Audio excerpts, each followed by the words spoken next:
Network.com.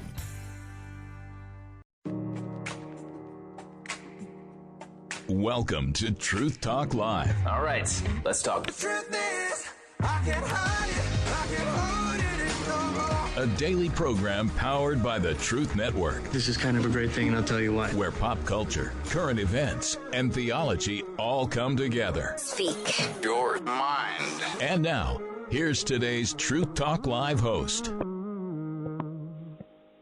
Welcome to Truth Talk Live. This is Russ East, your host, sitting in for my boss and my friend, Stu Epperson.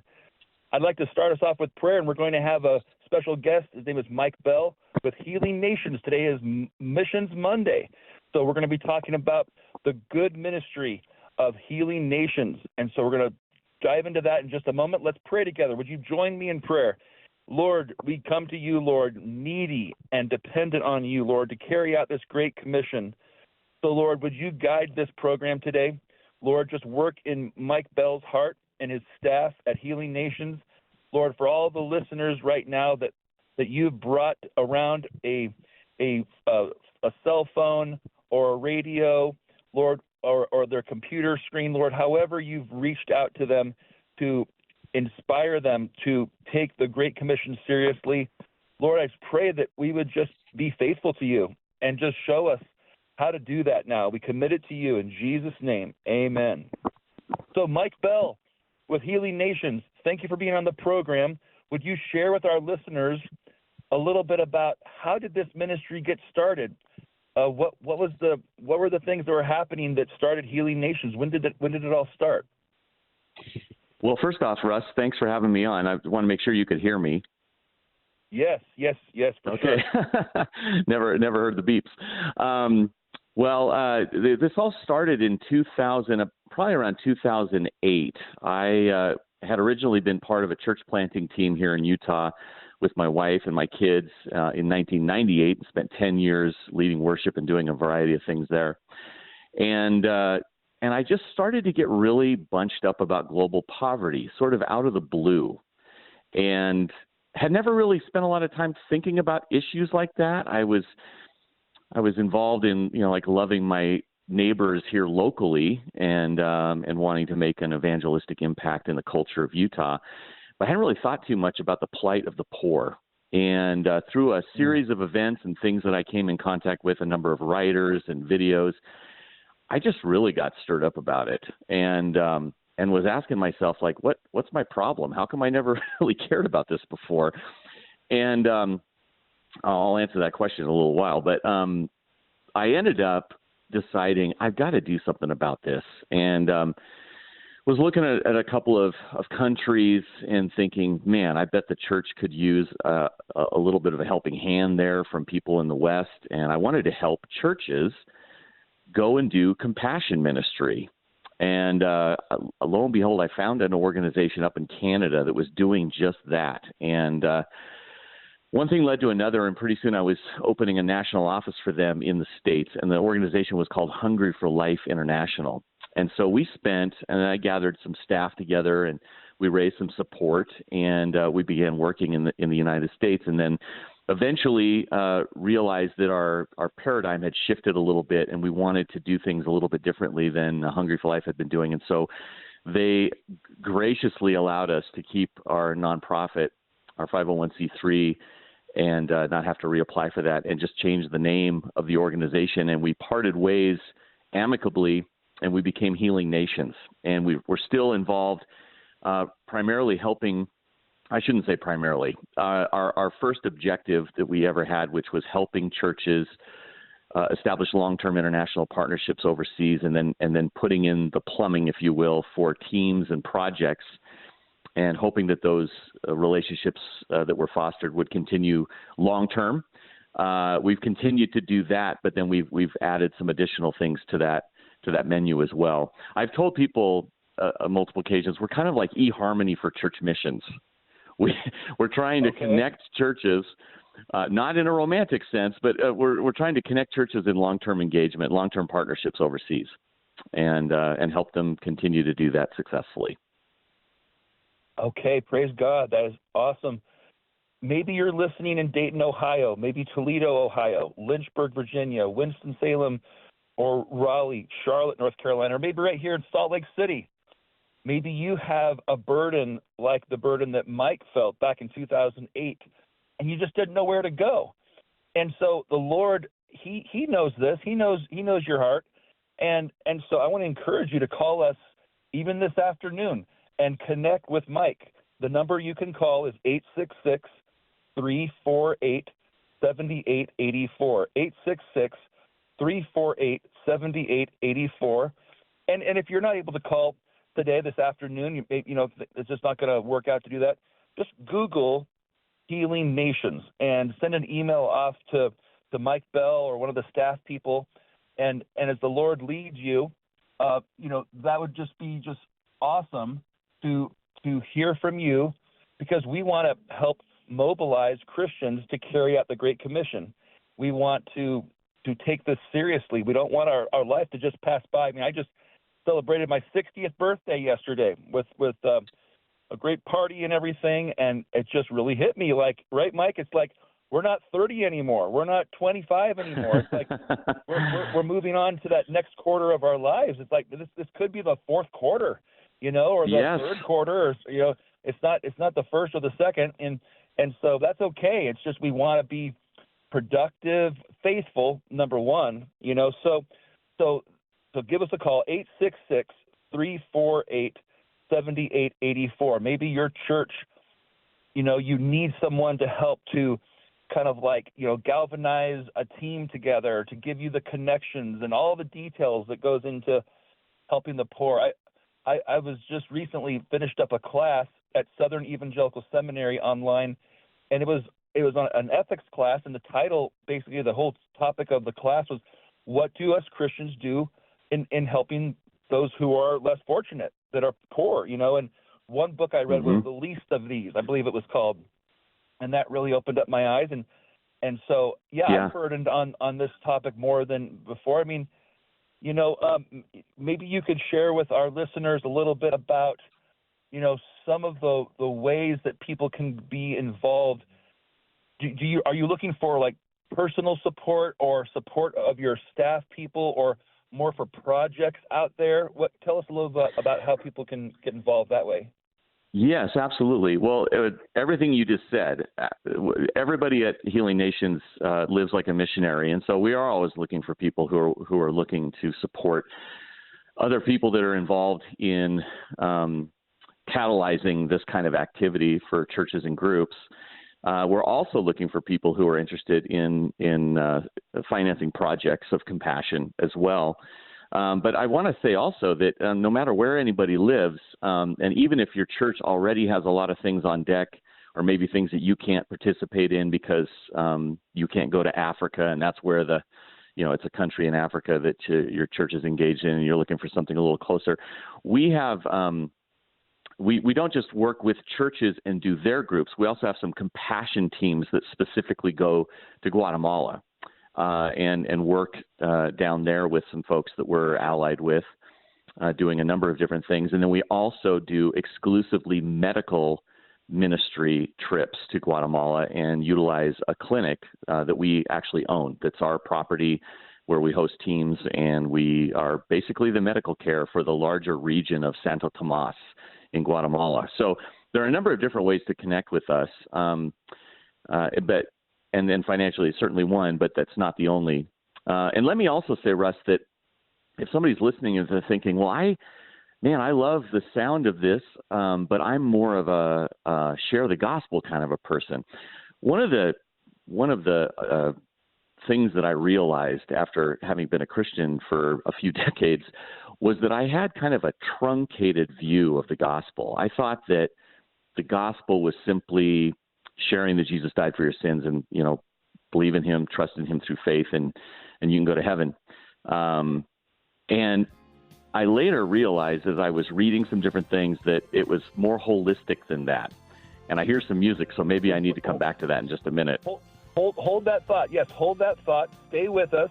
We'll be right back with Mike Bell and Healing Nations. So you're tuned in to the Truth Network here, Truth Talk Live. We'll be right back after a couple quick messages. So don't touch that dial. We'll be right back. Truth Talk Live. Welcome back to Truth Talk Live. This is Russ East, your host, wanting to welcome everyone listening from places like Charlotte and Raleigh and Winston and Lynchburg, Virginia, Toledo and Dayton, Ohio, Salt Lake City, Ogden, Layton, our stomping grounds right here where Mike Bell lives here in Utah. And he is the president for a ministry called Healing Nations. And we're just talking about all the good things that they are doing to carry out the Great Commission. And, you know, Jesus told us to go and reach out and to go to the prisons and to bring a cup of water to people and do this as if we were doing this to Christ himself, you know. And so Mike was just talking about sharing the gospel and how, man, you know, sharing the gospel can be predicated upon, you know, serving somebody that's in need. And wow, what an open door that is, right, Mike? I mean, when you help someone take care of like physical needs, that can really open up someone's heart. You know, like Jesus would feed Absolutely. the 5,000 and so on, right? Yeah. What I was saying was that it's easy for us to fall into an either or sort of mentality about proclamation of the gospel message of the salvation message, I should say, and demonstration and actually carrying out compassion for people. And it's a both and proposition. The gospel of the kingdom that Jesus was preaching and living was both of those things. If we look at his ministry, he was sharing truth. He was a truth teller for sure. He was truth incarnate. And he was also healing and feeding people and taking care of their physical needs. And there's a whole variety of reasons why we've sort of, in evangelical circles, leaned more heavily on proclamation over the last 100 years, and we probably don't have time to get into all that. And there's a bit of a course correction, I would say, happening in our generation where people are recognizing that there's more to this message, that the gospel of the kingdom that Jesus proclaimed and lived out is the same thing that he's expecting us to proclaim and live out. And compassion is part of that. The vision of Healing Nations is a world that recognizes and declares God's glory as individuals, communities, and nations experience healing through truth and compassion. You need both of those things. And so, hey, we do have an opportunity for you to call in right now. You can just ask a question, maybe make a comment of maybe how you've seen the Lord work through your life in showing some compassion. Maybe it's locally, maybe it's right there in your own hometown. We've got to do it right here. There's needs. And then overseas, we can't even hardly imagine the depth and the breadth of the poverty that we see in other countries. So 866-348-7884. That's 866-348-7884. Talking with Mike Bell with Healing Nations. Share with us, Mike, some of the obstacles that you have seen, but then also the solutions for people when they're kind of in that tug of war, you know, with their fears of wanting to be involved in going on a trip. What are some common maybe questions or frequently asked questions, you know, that people have when they're starting to show that interest in being involved with Healing Nations to whatever degree, whether they're doctors or nurses or, you know, people that want to just go and support, you know? You want to share some of those types of things for our listeners as they're tuning in today? Yeah. I think oftentimes the first thing that we hear from somebody who has never gone to a developing country to do anything is, will I be safe? And of course, there's no way to guarantee safety to anybody at any time. I mean, I could get hit by a car walking the street if I leave my house in a few minutes. But right. We have done, you know, everything we can to ensure safety, everything we humanly possible from our vantage point. We've got the partners that we work with in these various countries are solid people that we have vetted ahead of time, and we send team leaders out with each team that goes from a church, from our organization. And so that whoever the leader is from the church can focus on relationships and devotionals and things like that, and we can take care of logistics on the ground.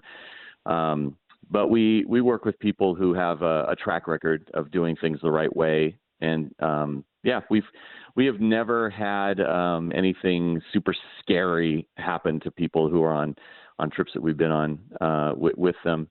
So safety that comes up, and we try to help and coach people into recognizing that all of life comes with risk, and the Lord, made it clear to us that in this world we were going to have trouble, but He's overcome the world. So there's a degree of caution that we should have. But for example, I mean, I may be going to Haiti in the near future. There's a small group of people that are really interested in getting back to a partner that we've been working with there for years, but there's been trepidation trying to get people engaged in that trip because, of course, the capital of Haiti is a dumpster fire right now.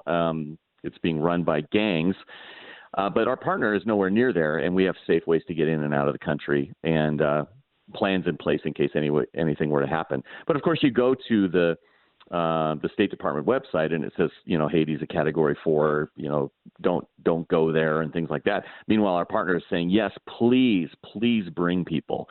We would love to do compassion ministry with teams, and they've had people come recently, and it hasn't been a problem.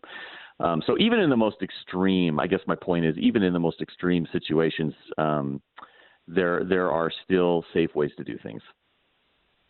I want to continue this topic here, but I just had to bring up the fact that, isn't it interesting when we think about when Jesus was starting his formal ministry, and he was in Nazareth, and if my memory serves properly here, the people that were the religious leaders and those that were really faithful to Rome, the Herodians and the Sanhedrin people, I mean, they wanted to kill Jesus right at the get-go.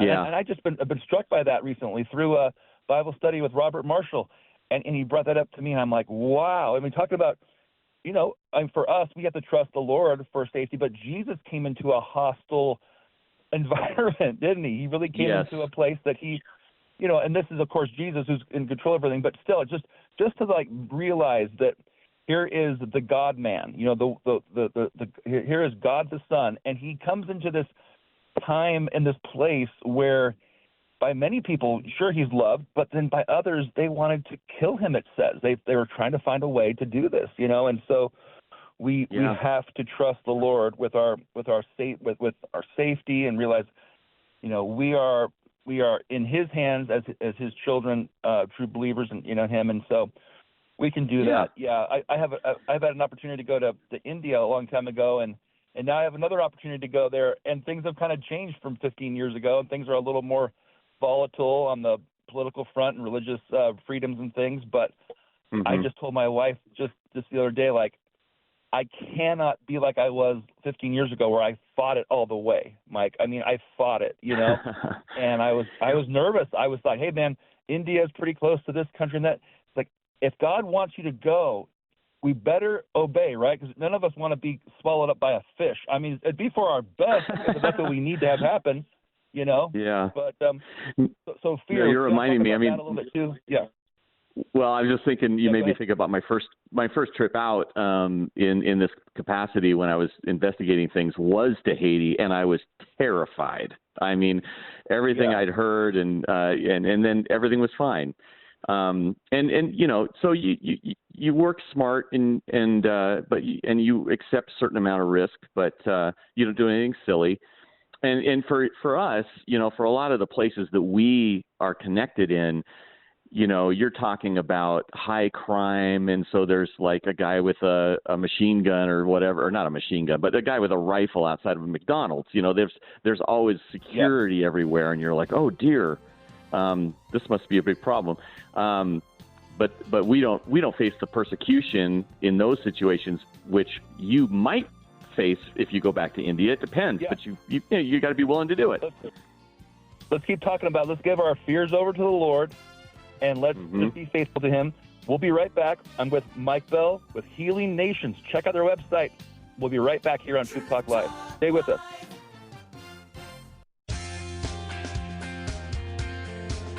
Welcome back to Truth Talk Live. This is Russ East. I'm with my friend Mike Bell with Healing Nations. Google Healing Nations. Google this great ministry that has been doing compassion ministries, medical missions, sharing the gospel with people. They've been doing this basically since 2008. Okay, and Mike lives right here in Utah. In fact, I was thinking, Mike, about how if someone wanted to call us up, 866-348-7884, we can put you in touch with vehicles, ministries, through Healing Nations, and whether they're local to you or in Lynchburg or Winston or Raleigh or Charlotte or Toledo or Dayton, Ohio, right here in Utah. We'll do whatever we can. We'll pray with you. We'll encourage you. Maybe God's just getting a hold of your heart, like, I've got to do something, kind of like what Mike was sharing about his testimony to how this ministry got started. And we really do need to take this seriously and do what we can to be faithful in carrying out what Christ has taught us to do. And that is to look at the poor and look at those in need, and not just get caught up in our Christmas holidays, and we're going to have a lot of fun. Yeah, we're going to get a lot of presents, and we're going to celebrate the birth of Christ on the earth and everything. But Mike, how about let's just talk about it a minute for a second about the rescue mission ministry. I mean, if nobody has ever gone down to their local Christian homeless shelter, would you say that that's a great place to start in order to kind of break some of those walls of seeing people that are broken and are maybe they don't have hardly a dime to their name due to various reasons? Would you say it's a good place to start to gain some compassion? Yeah, absolutely. As a matter of fact, when people come back from these trips, one of the questions that we want them to be asked is, what might be a local expression of what you just experienced overseas? Because you don't want that to just be a one and done, right? So, especially here in Utah, that the downtown rescue mission is absolutely at the top of that list. We have a number of different ministries like that that are focused on people's lives here, and that is a great place to go show compassion. As a matter of fact, that's been so popular here in Salt Lake that I don't know if they have any open slots down there anymore for churches and groups that want to come down and help serve and do a message and provide the worship music and all that. I mean, it seems like they're pretty booked up, and it's probably similar in other places. But if somebody's feeling the tug at kind of getting in the compassion game, they should call the local rescue mission and see. Also, other refugee ministry, international students, InterVarsity and Crew, and all these different things on college campuses. There's so much opportunity for ministry outside the walls of the local church. Not that there's, of course, anything wrong with doing ministry in the local church, but we are to be a light in the world. And so these are just some suggestions that I've made here locally that I know do extend into other parts of the country. Another thing I want to mention really quick, Russ, is if you're thinking, man, I want to know more about God's mission in the world in general, what is God up to? What's God been up to? There is a class that our ministry is involved in coordinating here in Utah, but it's national and actually international, and it's a class called Perspectives on the World Christian Movement. And that class is 15 weeks, kind of a commitment, but worth every minute you spend there, where you will find out what God's been up to for the last 5,000 years. And you'll find out what's going on in the world to reach unreached and unengaged people groups. There are whole groups of people, millions of people, who have no witness of the gospel whatsoever. And we're still trying to figure out how to reach these people. We're still trying to translate the Bible into their language and find missionaries who are willing to go out there and reach them cross-culturally. And ironically, a lot of those people groups live in places that are the poorest places in the world as well. And so compassion ministry can be a way to get involved and engaged in those communities and show them that you love them, and you're not just there to share a message alone with them, even though it's the most important message they'll ever hear. But oftentimes, I think you mentioned earlier, compassion ministry can be not only is it part and parcel of the gospel of the kingdom, it is a way to show people that you care about them and earn the right to be heard. You know, I want to reach out to all those that just turned 60. You know, if you're thinking that your time, you're just kind of washed up and you're no good anymore, you had the good old days in the past, I want to just tell you to please give that thought over to the Lord right now and don't give it that a second thought. That's not how the Lord would want you to think. Don't be thinking that, you know, just because you're getting close to Medicare and Social Security and all that you don't have anything to contribute. Is that one of those things, Mike, that comes across, and maybe somebody wants to call in about their experience being out there on a mission trip, 866-348-7884. But do people ever wonder, am I capable enough? What are my skill sets? Do you want to share about that? Like, you'll take anybody willing to share, and they probably don't realize all the skills they have. Oh, absolutely. There's always something that somebody can do. We do have a number of different, sort of physical, tactile things that people can get involved in, like extreme home makeovers where they rip down, just a little twig home that somebody's been living in and provide the resources financially and work with a crew on the ground, locals that are being put to work and given jobs because of those financial resources. Jump in with them and do some physical labor, but also relational ministry, ministry with children, helping in schools. There's so many different things. And Russ, you said something that's so important. Man, the last I don't know how we want to put this, but when you get to 60 plus, you've got so many years still potentially left to serve in various capacities. And a lot of people go out on their first trip post 60. And frankly, a lot of people taking perspectives classes. And by the way, if you want to know more about that, anywhere in the country, go to perspectives.org to find a class near you that's starting up soon. A lot of the people who take perspectives are over 60, and they're finding out that there are ways for them to engage in reaching the unreached and being involved in compassion ministry and being involved in local and regional ministries. You are not done just because you're getting close to Social Security. As a matter of fact, the missions world is just opening up to a lot of people who are approaching retirement. And so the opportunities are huge to be engaged at that point in your life. Yeah, it's funny, isn't it, how we can get caught up in thinking, oh, I'm too young, I don't know enough, or what I do know is not applicable anymore. We can just come up with a lot of excuses, right? But Christianity truly is an adventure. I mean, sometimes, yes, I'm tempted to want to just, find reruns of Gilligan's Island and just, do a big binge on Star Trek or something like that. And not to say that you can't do that once in a while a little bit, but, we can't get anesthetized, right? Whatever age we are. And not to say that, when you're in your 30s and your kids are little and you're trying to, make ends meet and you don't know how, sure, life can be at different seasons and things, but you can give. So, hey, would you give the website? Maybe you're in your 30s, your 40s, and the Lord's blessed you financially, and maybe the Lord's leading you right now to just, what is the website, Mike? Someone might want to give like a year-end gift, And sure. We've just been blessed by a little gift. Our minister, I'm so grateful for that. I went to the P.O. box, and there was something to help us through with the Utah Partnerships for Christ, And so is it just healingnations.org?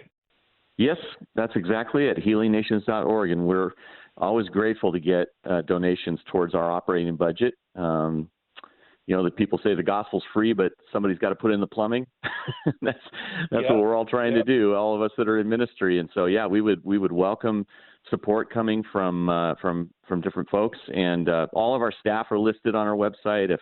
If there was somebody wanted to support specifically, our staff raise support apart from our operating budget. So and let me just say, if somebody's interested in I would just love to give to a project. Let me tell you a little story if we got time here. Yes, there's an individual that I met. There's an individual here locally that I met with about supporting our organization. And after that, we got to talking, and he said, I would be interested in supporting a project here and there. Let me know if something comes up. And I happened to run across an opportunity in Kenya with a partner we have there. Had a church that was basically falling apart. The termites had eaten through the wood, and all the metal. It was a corrugated metal, large corrugated metal structure, essentially. And the metal was getting bad. It was rusty. There were holes in it. And I ended up telling him about this, and I said, this is going to cost about $6,000, which is peanuts to put up a church building, right? I mean, if you're thinking about North America. And he said, I talked to my family. We want to do it. And he gave through Healing Nations, and I gave that money to our partner over there, who's the bishop of a large denomination.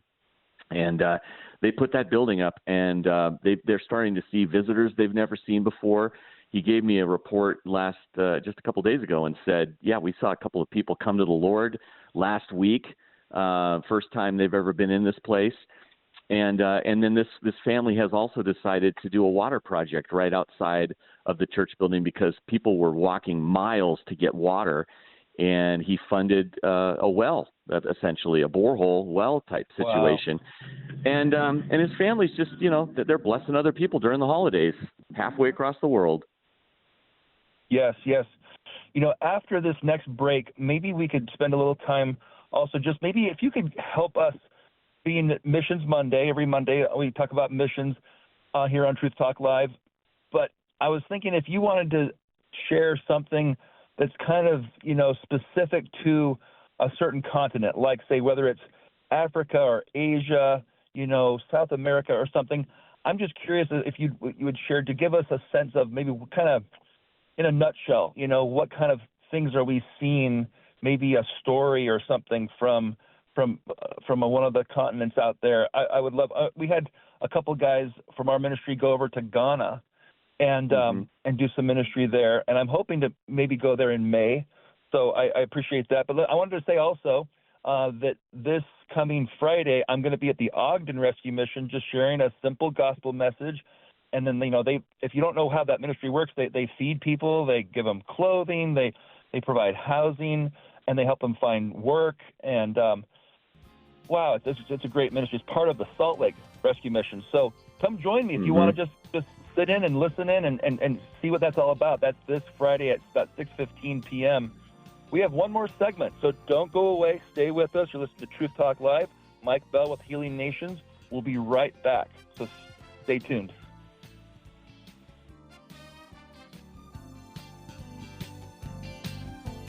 Truth Talk Live. Welcome back to Truth Talk Live. This is Russ East, your host here in the Salt Lake City, Utah area here, where the Lord has me serving as the manager for this area. It's been a privilege to be with Mike Bell, the president for Healing Nations. We've been having a great conversation. We'd like to bring you in on it as well. If you'd like to share, maybe an experience that you had going out and reaching those who are less fortunate, compassionate ministries. Maybe your story could inspire somebody as well. So we'd love to hear from you. The number you can call in right now is 866-348-7884. That's 866-348-7884. I'm just going to pose this question to Mike.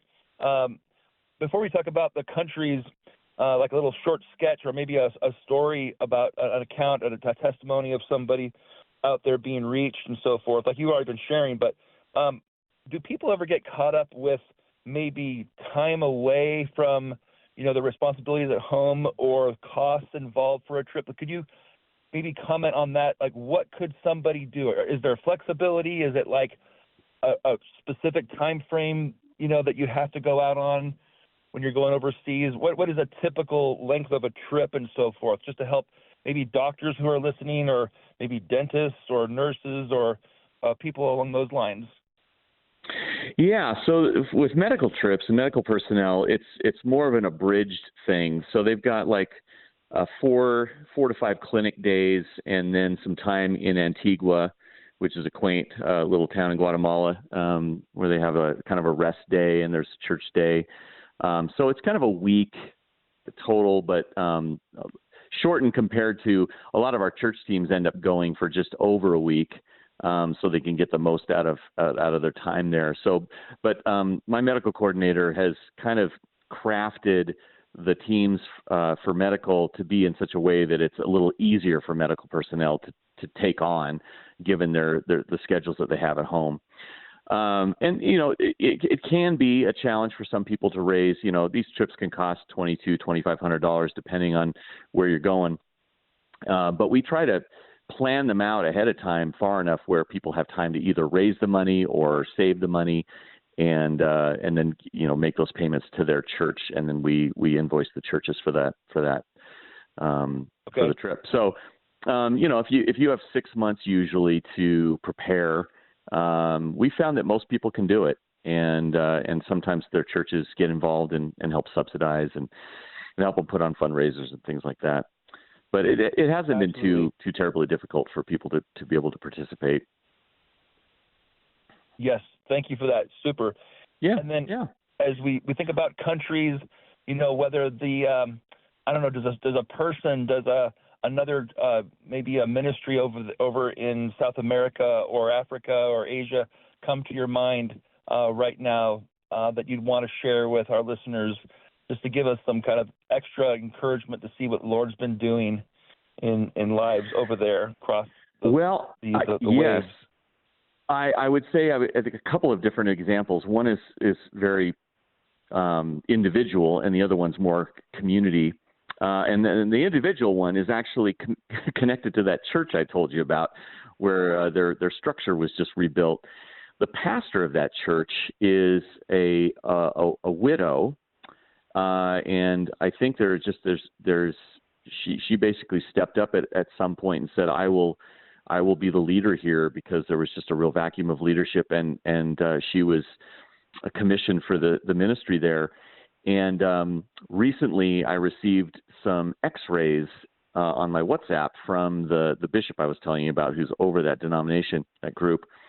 And he said, brother, I don't know if there's anybody that can help with this, but this widow pastor who works with me, she's had a broken arm for a while, and it's going to cost about $1,000 to get this taken care of. And he sent me the x-rays, and I was horrified, because it was a bad break, and it was broken in a couple of different places. So I just really quickly, we had a little fundraiser on Facebook and raised enough money for her to go get that fixed. And then I found out later her arm had been that way for 3 years. And I thought, wow, how in the world? Yeah, she's out, you know, in a remote location, very poor. And it was a miracle in her life. I mean, just the pictures of her after she'd gone to the doctor and had it taken care of was unbelievable.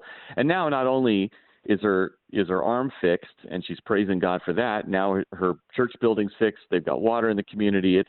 It's been cool to be able to bless them that way. And the bishop keeps letting me know. It's just, he's so thrilled to see the Lord work through that, you know, confluence of opportunity that people had to bless other people. The other example just is in Guatemala, because we spent a lot of time down there. We have our own clinic building I mentioned, and we've been able to serve those people in that community for a long time now. And we have charts on all these folks. Not everybody, but a lot of them are people who come back on a regular basis. And, you know, we're able to provide them with the blood pressure medication or the diabetes medication or whatever. And so the stories have been innumerable to really articulate, of people whose lives have been literally saved because there were medical people that were willing to go down. There were organizations that were willing to donate medicine. And we also see salvations happening at the clinic on the regular. We have pastors and one elder from a church down there who come regularly and pray with patients when they come in, pray with them when they're leaving, and every once in a while someone prays to receive Christ for the first time. Yeah. And so life change physically and spiritually. And I should say, Russ, we are looking for spiritual reciprocity in this equation, where people are changed on both sides of the equation. We're trying to, we're helping North Americans to experience something that is going to enrich them spiritually while they are pouring into other people physically and spiritually, because poverty exists everywhere. It's physical in a lot of the developing world, but it's spiritual for a lot of North Americans. And so we're hoping that we're addressing spiritual poverty at the same time as we're addressing physical poverty. So if you're listening right now and you're thinking, okay, wait, what's happening right now? I think the Lord maybe is speaking to me. It's December right now. So you could get in contact with Healing Nations. You could go on Google, type in Healing Nations, look for Mike Bell, send them an email. And in essence, you could see the Lord work over like the next 6 months. And you could do the application. You could raise some support. Maybe you've never raised support before. That's all right. They'll help you with all of this. And there are people out there that maybe can't go. They don't have the time or the health or just the their schedule of their life right now. They just can't do it. But maybe you can, and other people, they want to give. Okay, they're just looking for a great place to invest the funds that they've been blessed with into someone just like you who's driving down the road, and you're just saying, okay, Lord, you got me. I'm going to do this. I'm going to get a hold of Healing Nations, and I'm going to see about going, because June and July it'll be here before we know it. And you can be on a plane to Guatemala, and you think your life is boring now. Wait till you go to Guatemala. I mean, tell us, where is Guatemala? I'm trying to picture in my head. You got Mexico. I know where Mexico is. Is it like on the other side of like Panama, or where is it exactly? No, so it goes Mexico, then Guatemala, then Honduras, and we have partners in Guatemala, in all three actually. We have and if people are interested and they want more information about any aspect of what we've been talking about, you can just email info@healingnations.org. And if you want to know specifically about medical teams, then email medical@healingnations.org. Okay. Well, we're coming about to the end of our time together here on Truth Talk Live, and you can call us. The number is 866-348-7884. That's 866-348-7884. Would love to hear from you. And, with our closing minutes here we have together, Mike, does a passage of Scripture come to your mind? I'm trying to think of something that might come to my mind. I'm thinking about like the Good Samaritan. There's somebody who went out of their way, when other people were just passing by. How many times have we've seen someone, we're driving out of a grocery store and there's someone with a sign, we don't know what to do, sometimes maybe we might give them some food or something like that, and that's good. We have to have a soft heart, but you want to comment a little bit on maybe like the Good Samaritan and what that person, what kind of a risk that they maybe took, to trust the Lord and to go out and help somebody. Sometimes, your intentions can be misunderstood, but you just got to explain to people when you're over there in a place like, hey, we're not trying to get anything from you. Do you ever have people that you try to help and they say, well, what's in this for you? Do have people ever come back and they have experienced some of that a little bit maybe, and you have to kind of just communicate to them, no, we love you. We're doing this because we love Christ.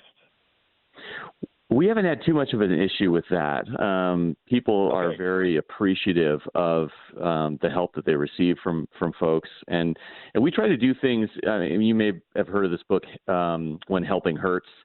We don't want to do things the wrong way. We want to do what is necessary, what's impactful to the community based on what our partners are telling us, not what we think they need.